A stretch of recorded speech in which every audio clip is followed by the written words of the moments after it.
take two. It helps having a ground on the starter, just for future.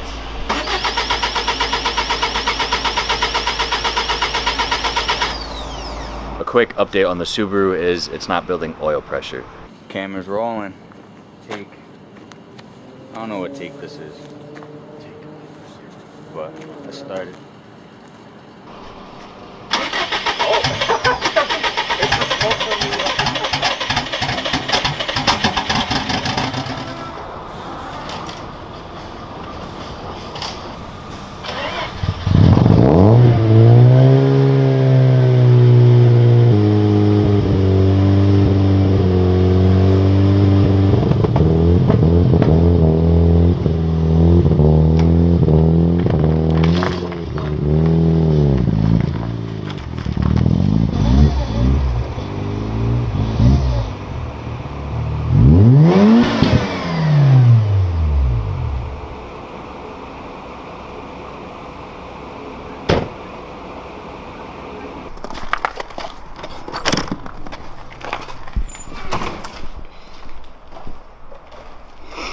What's up guys, and welcome back to the channel. Today we are diving back into the Subaru.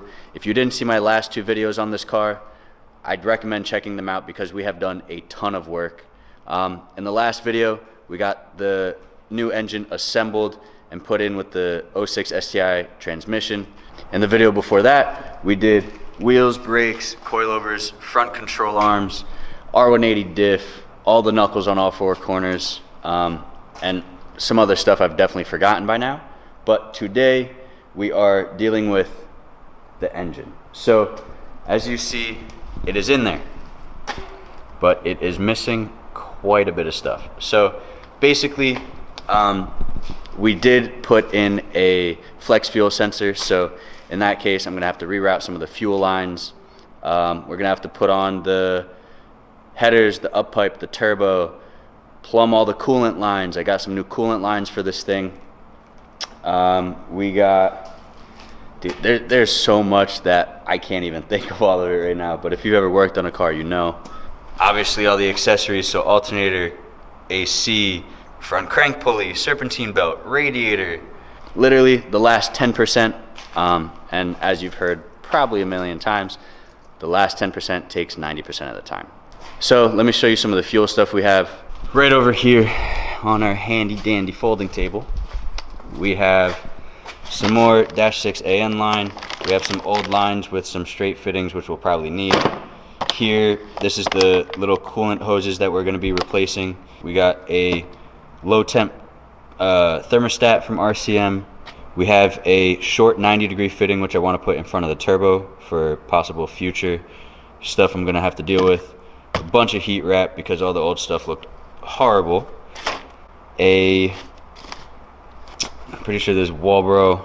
We had this Aeromotive fuel filter in there already, and then the connector and hoses for the fuel pump that are E85 compatible.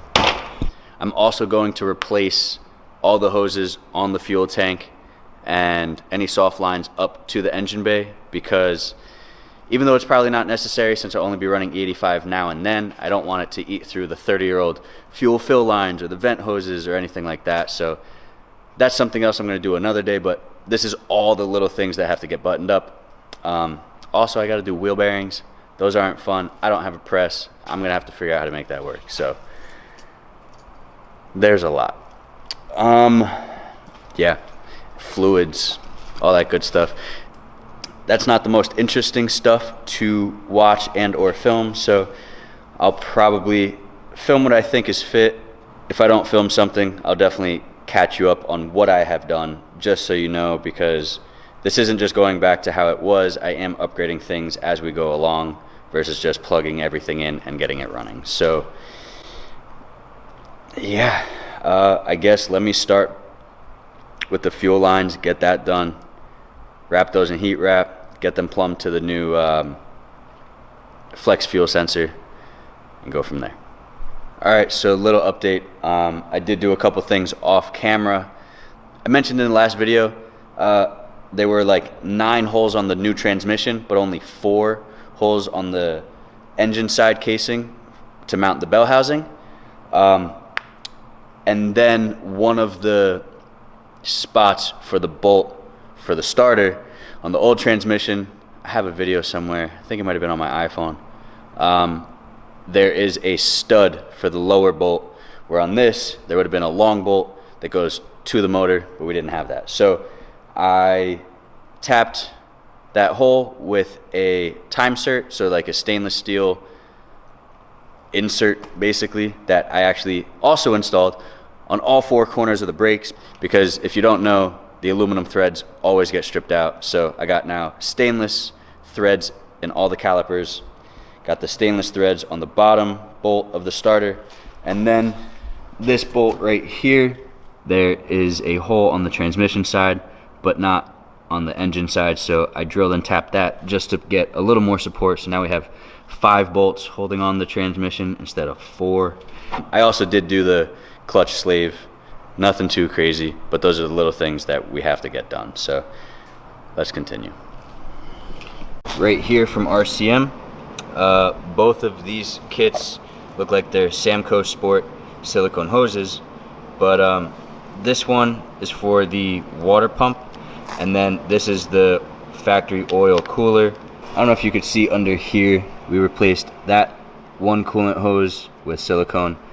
Right here, this goes to the coolant reservoir. This is also silicone. Alright, so we basically buttoned up the fuel system. We got everything heat wrapped. We still have to do the fuel feed and return line, but I'm just waiting for some fittings to go on those hard lines. We got the timing cover on. We got the new silicone hoses on with the new oil cooler pipe.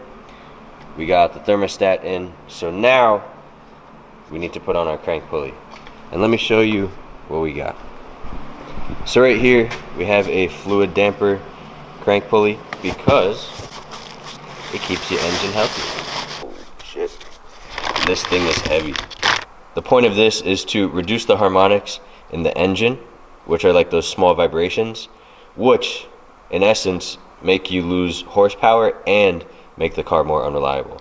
So the purpose of this, absorb all those harmonics, let the engine rev higher and smoother basically, without any issues. So I mean, that's really it. If you want to look them up, I recommend it, because these things are definitely crucial when it comes to engine reliability. So I mean, here's the part number for the Subaru, and let's throw it on. Alright, so I just tried putting this on. So I don't know if you can see, but once it's on, the lip on the timing cover hits it. So let's modify this lip, and then I hope everything works.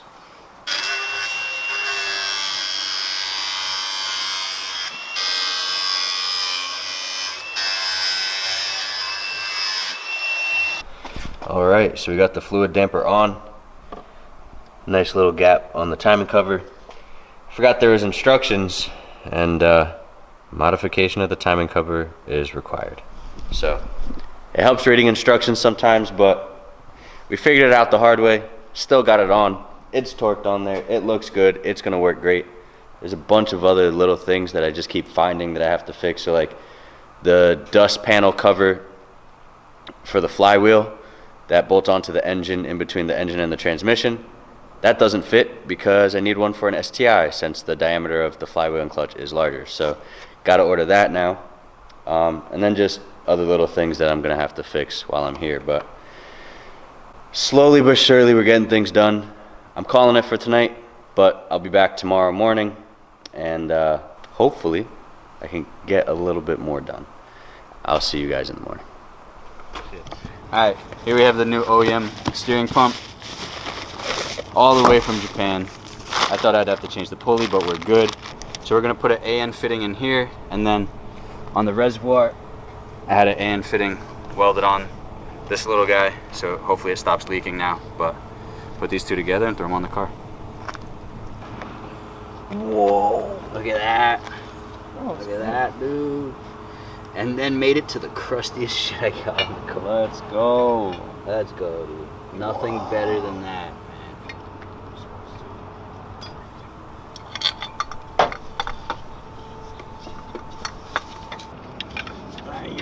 Yes, sir. These shit right here. You see that shit right here? These shit right here, bro. Where is it? Yeah, bro. Got lost. Stop. And I got Americanized. Damn. Look at that. Not anymore. It's a car.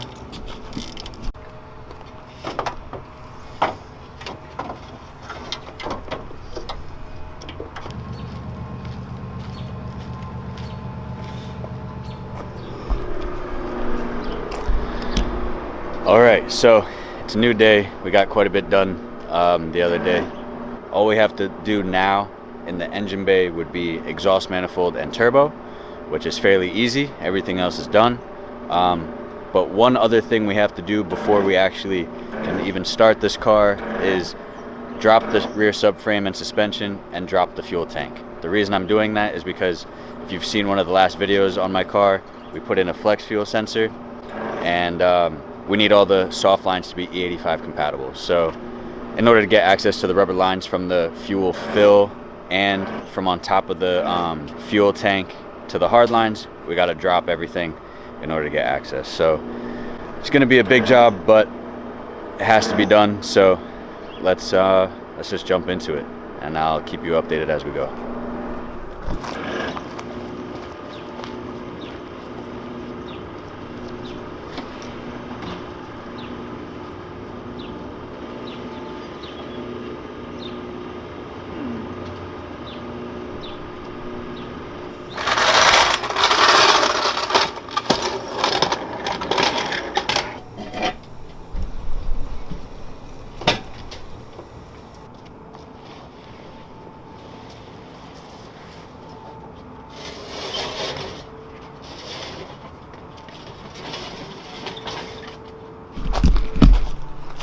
Alright, so it's been about 2 hours. I got the fuel tank out and the subframe out. A little crustier than I expected, but basically we just got to replace these soft lines and this one and all those. So right now I'm not liking the look of the fuel feed line here. It's pretty crusty. Also, while it's out, we have an E85 compatible Walbro, I can't speak, Walbro 450 LPH fuel pump with everything that makes it 85 compatible. So we're gonna wire that in. Got a new gas tank seal, and these are all the hoses from Bellmetric that are all E85 compatible. So vent line, fuel feed, fuel return, a big vent line by the fuel fill itself, and we got a brand new fuel fill hose as well, which is this one. I wanted to replace this, but as you see, the shape is extremely unique, so I accidentally bought a fuel hose this size, not knowing it comes down to about 1.25 inches here. So hopefully this will be alright, because it's just the fill, but the vent and everything else will be replaced. So let's get to it. Alright, so right here is everything we need to remake these hard lines. As you can see, little crustier than ideal. So we got the tubing, we got some soft lines to replace all these old crusty ones. These are also E85 compatible, and then we have a tubing flare tool just to get the end knurled just like that, so that the hoses slip on and have something to grip onto. All right, so off camera, I finished one of the lines.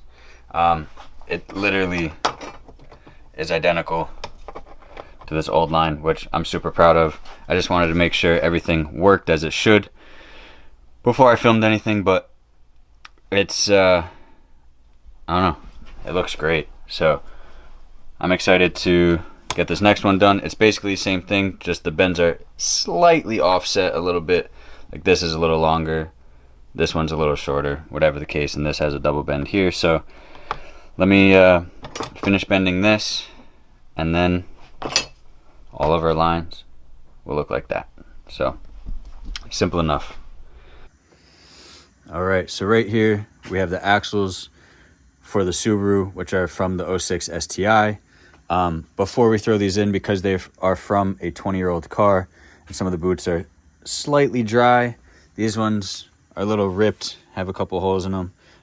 We're going to be rebuilding these and replacing the boots, maybe refreshing them at the same time because these are a bit crusty. But right here we have everything we need. But also I went ahead and painted the hot side of my turbo because it was extremely crusty. I couldn't fully take it apart, that's how crusty it was, but the flanges aren't that great either. So bought a belt sander that I'm going to temporarily use in order to clean up those flanges to make sure we have a good mating surface. But let me show you what we have in these boxes and then we'll get to building. In this first box we have some CV axle grease by Redline. It's a fully synthetic grease. I think it said, I got 4 of them, so I believe half a tub per joint. So 1 tub per axle. So we got 4 of those. And then over here, we have all OEM parts. I don't think these are going to be any different than the WX ones, but if there is anything I encounter, I will be sure to show you. But I know there's a video out there on these, and if you're interested on knowing how to rebuild some WX axles, I'll put the link in the video over here. So let's get started. All right, so real quick with all the parts, here are the axle nuts. We have rear and front. These are the part numbers. And then for the boots, we got front inner, front outer, rear inner, and then all the axle grease. So that should be everything we need to get both sets of axles done.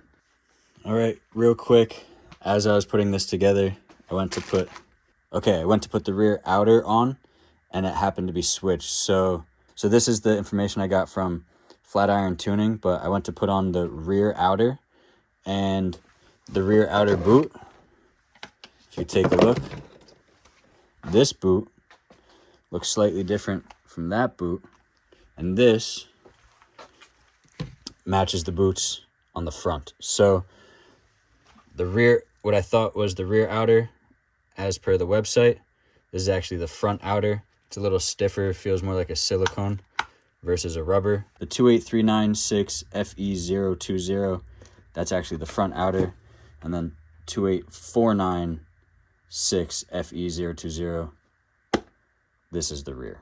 And then I tested the inners and the rear inner, which is rear inner, that looks identical. The front inner also looks identical. So front inner was correct, 28397 FE000, that is the front inner. And then the rear inner is 28497 FE021. So the inners were correct, the outers were wrong. But let's continue. I also want to say, this is why you do one at a time, because if I took both of these apart right now, I would have been screwed, or I would have gone back to the footage, but it wouldn't have been as much of a direct comparison, because even this one, from the outer to the inner, is slightly different, where off the axle, you might not be able to tell. So just a little tip that I've learned over the years. All right, so 5.5 hours later, we got all the axles rebuilt. We got quite a bit of paper towels that we went through, but everything's good to go. Now we'll sand down the flanges on this and we're done. All right, so it's a new day, and today the plan is to start my car. As you've seen in the previous videos, we got the fuel tank out, replaced the rotted hard lines for the fuel return and the feed. We replaced every soft line with an E85 compatible hose, and it's all in and connected. So right now we have to put on the exhaust manifold, we have to put on the turbo, make sure everything's connected in the engine bay, put oil, clean out the fuel lines, and then we get started. So there's a little bit that we have to do, but hopefully it doesn't take too long and we can start this car within the next hour or so, which I'm super excited about, because once we do that, then we could get it running and driving. So let's jump into it, and hopefully we can hear this thing start for the first time in quite a while.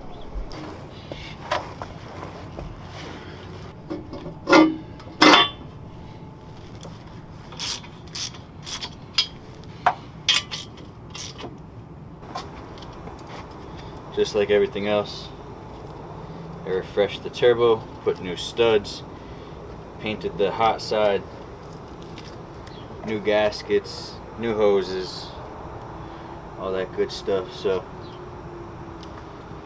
we should be set. Oh, new gaskets are so good, so pretty. All of them are 6-layer MLS gaskets, so they're super sturdy, a little thicker than factory.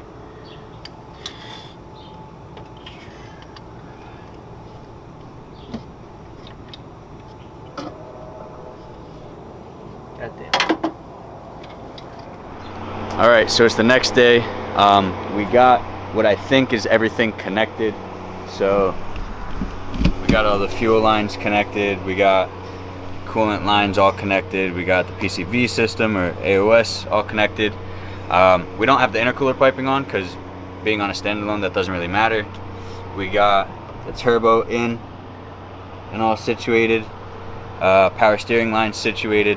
I just want to put some fluid in the power steering system so that there's something in there, since it's a brand new pump, brand new rack, brand new lines. I don't want anything to be dried out and cause problems, so we'll bleed that real quick.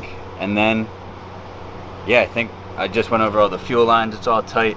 Every electrical connector I can think of is connected. This is for DC/CD, doesn't matter. I'm just speaking out loud, but all this is tight. The timing, I know I did that correctly. All this is connected. Battery's connected. I have fuel pressure. I bled this one line because I had to cut it with a grinder, so I didn't want any metal shavings in the fuel feed. So that, I know we're good. Not sure if there's going to be any leaks from the fittings because it didn't build pressure, but I think that's everything. So I'm gonna bleed the power steering real quick, just make sure there's something in the system, and then we'll crank the engine before we try starting it. Yeah, kind of nervous, but let's do it.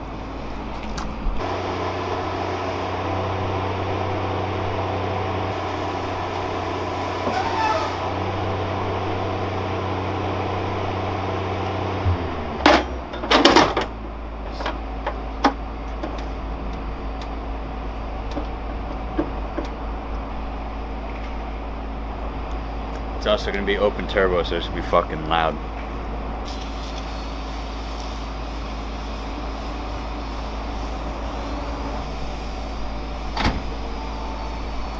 No starter right now, so let me take a look and then we'll try again. Take two. I didn't have a ground on the starter, so I bet you, hopefully that's the only reason. But it probably helped to have that connected, so yeah, let's go. Alright. Kind of nervous.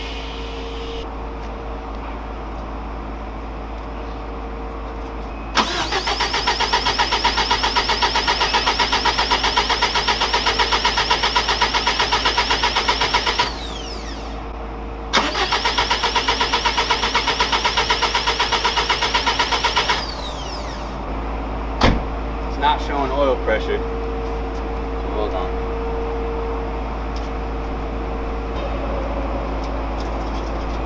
That starter sounds funny though. Not what I'm used to.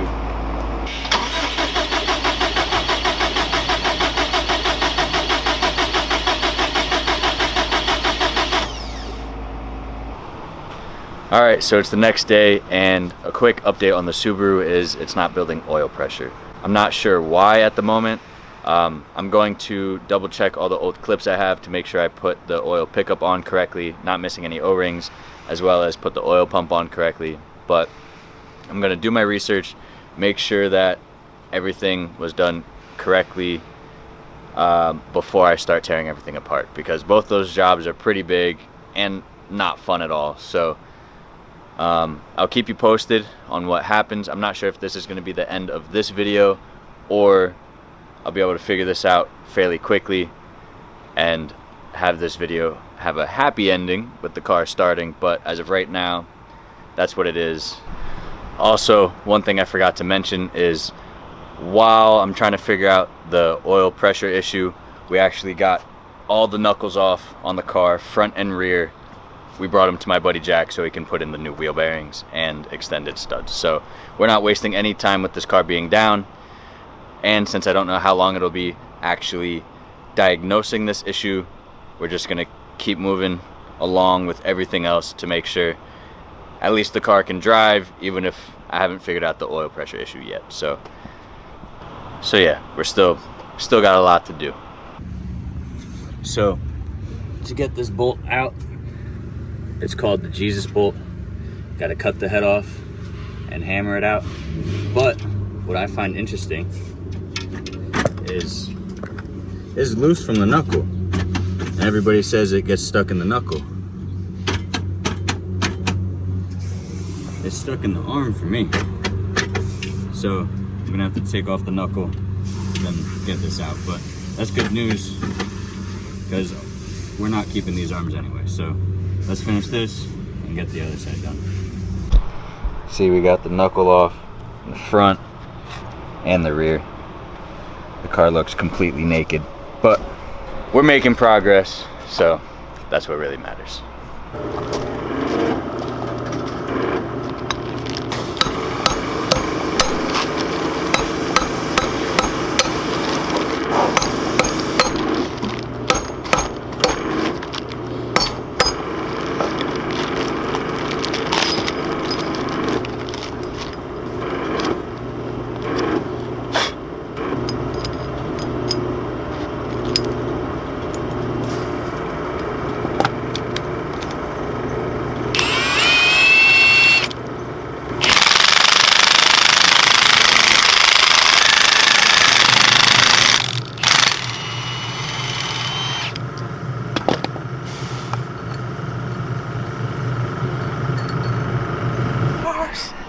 My pavers! Oh, my pavers! But sad for the pavers, good news for the car. We got oil pressure. Just put the filter on, and we have all the spark plugs out right now so that the compression wasn't fighting us. So, ¿qué pasó? No, I'm just excited just to see the oil pressure actually On the go gauge, up. right? Yeah, that's what Yeah. So before we do that, we have the filter on. We're gonna see if oil comes out of the turbo feed, and we're gonna see if it comes on the gauge. So yeah, wish me luck. X amount of dollars for this car, and I'm very excited to see if it will work. Cut. Did you know that only a handful of these models are actually made? I just want to see this number on this gauge. I'm actually excited. I'm actually really excited. All right, well, let's do it. All right, we got the tender on from 1954. No, there's no frayed wires. And all right, I mean, you want to crank it? I'll let you know.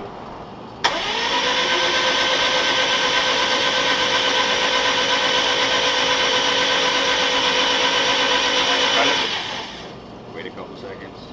There again. Go ahead. Stop. Hella oil. Good news, but it's everywhere, guys. We got oil. Let's fucking go. That was scary. Let's go. I need my handy dandy rubber gloves. Now we can start it. I'm excited, dude. Fuck. Yo, like, shout out to RCM pre-priming the oil pump for a noob like me. Real talk. For a little guy like you. For a little guy like Charlie. Hell yeah, dude. Is the oil one? Not as I guess so. Wow, that was loud. He said, no, ain't. Alright, spark plugs, coil packs. Start. Shit, dude. For my premiere YouTube video today. Shit, dude. Alright. Fuck. I'm nervous now. So, pump is not in. Let's see. Why aren't you working lately, bro? That's the boost solenoid. So, we got pressure. Let's go. All of it. All of it. 77. Hell yeah. Volts, 12.4. Intake air temps don't matter. Oil temp, 68. Dude, we're good. I'm fucking nervous. I don't know. Dude, I just put a motor together myself. Put it in the car. Had everything mechanical that drives this car has been off.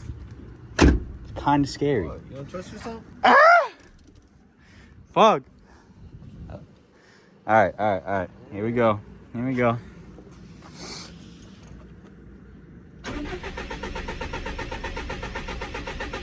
All right, what don't we have? Oh. I smell fuel. Yeah. Oh. Smoke. Oh. It's the smoke from the...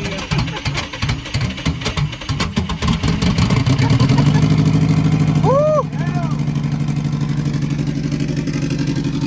Damn. That's loud. Let's leave it like that. What? Let's go, dude.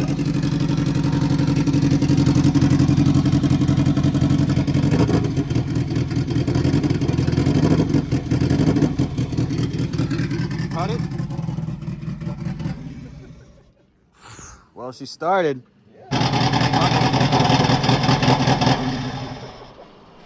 Well, she started. Yeah. Sounds like it's misfiring. Right? Well, she started. Whoa. And it was running on its own power, so. I didn't even touch the throttle. Yeah, actually, we didn't have to do anything. It's working. Yeah, it's working.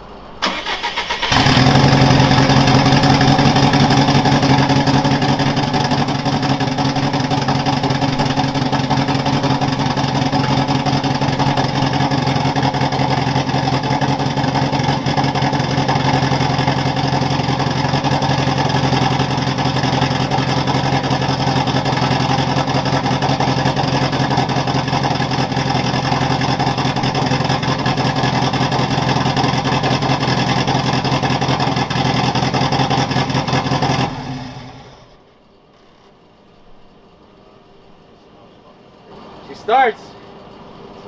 Let's go, dude.